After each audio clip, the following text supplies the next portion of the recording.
चैत्र मास की पूर्णिमा को हनुमान जी का जन्म माना गया है। ये 11वें रुद्रावतार माने जाते हैं और शिव की तरह ही भोले हैं। वो शीघ्र प्रसन्न होकर अपने भक्तों पर कृपा बरसाते हैं। हनुमान जी चिरंजीवी हैं और कलयुग में भी हमारे बीच विद्यमान है। उनको अतुलनीय बल बुद्धि के स्वामी के रूप में नमन किया गया है। उनके महाबलशाली होने के संबंध में बाल्यावस्था से जुड़ा एक प्रसंग है। अपनी बाल्यावस्था में एक बार हनुमान जी ने भूख की प्रबलता में भगवान सूर्य को फल मानकर आहार के रूप में ग्रहण कर लिया। इस दौरान समूचे ब्रह्मांड में अंधकार छा गया। चिंतित देवी देवताओं ने जब उनसे अनुरोध कर भगवान सूर्य को मुक्त करने को कहा, तब हनुमान जी ने सूर्य को अपने मुख से पुनः मुक्त किया था। इसके बाद हर्षित प्रफुल्लित सभी देवी देवताओं ने उन्हें आशीर्वाद के साथ साथ अपनी अंशात्मक शक्तियां भी प्रदान की। अपनी शक्तियों के साथ देवी देवताओं की अंशात्मक शक्तियां प्राप्त होने से हनुमान जी अतुलनीय बल बुद्धि के स्वामी हो गए।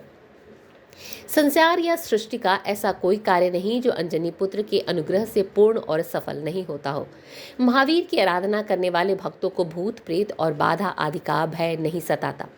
जो व्यक्ति श्री राम के साथ उनके परम भक्त हनुमान की आराधना में संलग्न रहता है, वे रोग शोक और दुख आदि से बचे रहते हैं। संसार के किसी भी संकट में हनुमान जी हमें उबार सकते हैं। हालांकि हनुमान जी को श्राप मिला था कि उन्हें अपनी शक्तियों का भान नहीं रहेगा, उन्हें उनकी शक्ति का भान कराना पड़ेगा।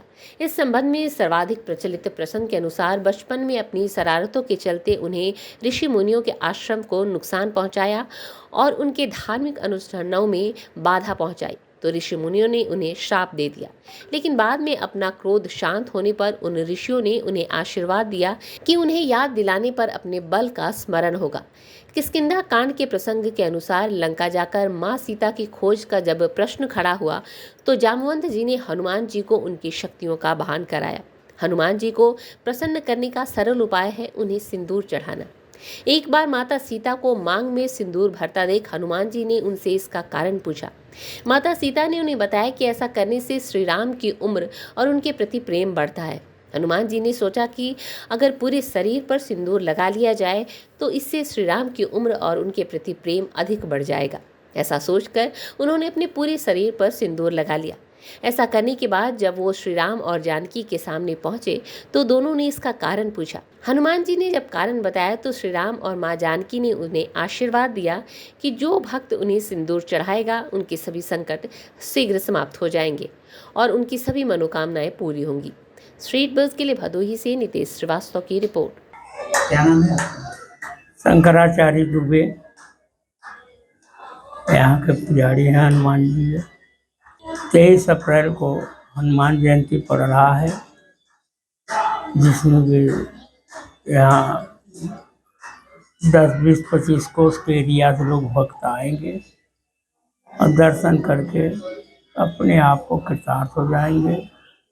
ये संकट मोचन है, संकट दूर करने का काम इन्हीं का ही है। कल युग में अगर महान देवता पूछा जाए या संकट को दूर करने वाले शक्ति को देखा जाए तो इनके अलावा कोई नहीं है। हनुमान जयंती पे श्रद्धालुओं का भीड़ रहती है। वो आते हैं, दर्शन करते हैं, पूजन करते हैं, सुंदरकांड करते हैं। और आज भी जहाँ सुंदरकांड घरों में या मंदिर में होता है तो वहाँ हनुमान जी विराजमान रहते हैं। जी हाँ, आज भी हनुमान जी जहाँ भी पूजा अर्चना या सुंदरकांड पाठ होता है वहाँ तुरंत इनका आगमन हो जाता है। और पूरे देश में विदेश में आज भी पूजा करने वाले जो स्थल हैं उस पर ये आकर के और ये जीवित हैं, अजन्मा है। मंदिर तो 1000-1200 साल पुरानी है। यहाँ राजा शिव भी आए थे और 5 पांडव भी आए थे। सब लोगों ने दर्शन किया, दर्शन करके यहाँ विभोर हो गए। विभोर होने के बाद हनुमान जी को नमन किए, शंकर भगवान को नमन किए, बोले कि यहाँ तो बड़ा सिद्ध स्थान